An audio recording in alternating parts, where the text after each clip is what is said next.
Hello, I'm Brigid Simmonds and I'm the Chairman of the newly formed Betting and Gaming Council, and I'd like to talk to you about the new council, about its members, about the social responsibility and the safer gambling commitments which we've made.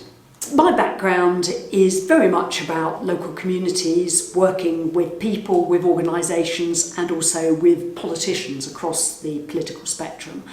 I ran an organisation called Business in Sport and Leisure for 17 years. It was very much about bringing together sports organisations, both in the private and the public sector. So doing a deal that the Amateur Swimming Association and its Olympic swimmers could swim in David Lloyd tennis centre, swimming pools was really important, as was sorting out business rates for squash clubs. But it also had members who owned pubs and worked in the licence trade, and members who ran betting shops, casinos, dog racing and all of those things. I then moved on to be the Chief Executive of the British Beer and Pub Association. That's very much a British industry that had sort of slightly lost its way in its discussions with government. It had a 42% increase in beer duty in 4 years, and yet it's a British industry. 82% of the beer that we drink here is brewed here. It is an industry which supports almost 1 million jobs, and it has pubs which everyone around the world admires, would wish that they had very much the centre of their communities.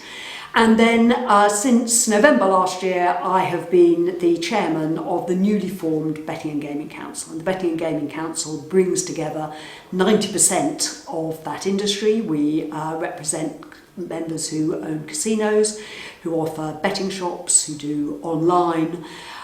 It's an important industry, an important leisure activity in this country.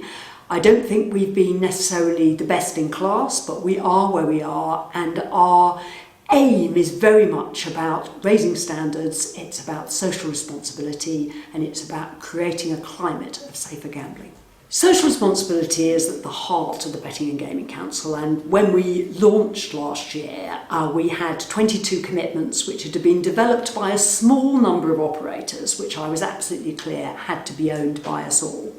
And they're areas where we need to do more work. So it's looking at advertising technology.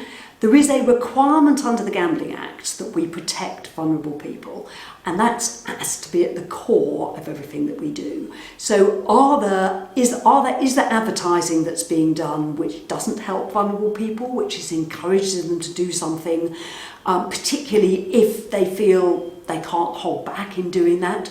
We introduced what was called a whistle-to-whistle ban. So when gambling advertisements was allowed in the UK, it was around live sport. But it meant every time you wanted to watch a football game, or let's say the Rugby World Cup, you saw gambling advertisements. Now you don't see any gambling advertisements for 5 minutes before the game, up to 5 minutes after the game. I think that's been great, particularly in the Rugby World Cup. I'm a Leicester City fan as well. We are looking now at what else that we can do in this space, making sure that we have a code around responsible advertising. We already have one. We're looking at enhancing it. We're looking at social media. A lot of what is seen out there isn't actually something that happens in the UK, and particularly with the online industry, you have to recognise that this is a worldwide industry.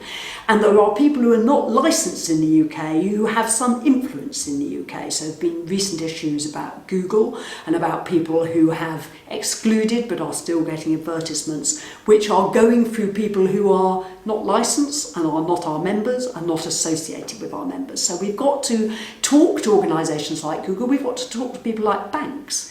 If people are behaving improperly, if perhaps they're using money that is not their own, there should be a system of making sure, despite GDPR and all the issues around data now, that you can share that information. If you go onto your bank account, you can actually exclude payments made in any form of gambling. So I think advertising has got to be a key area. Associated with that is probably sponsorship. We're looking at codes on sports sponsorship. I think it's important. I see sponsorship as somewhere where you have the ability to make good messages as well as talk about your particular product. So in the alcohol industry, this would be about drink a little less. It would be about providing free water. It would be about having drink-aware messages around the grounds where you're playing that football, rugby or hockey match. We're looking to do the same in the gambling industry, and making sure that the sponsorship is responsible sponsorship.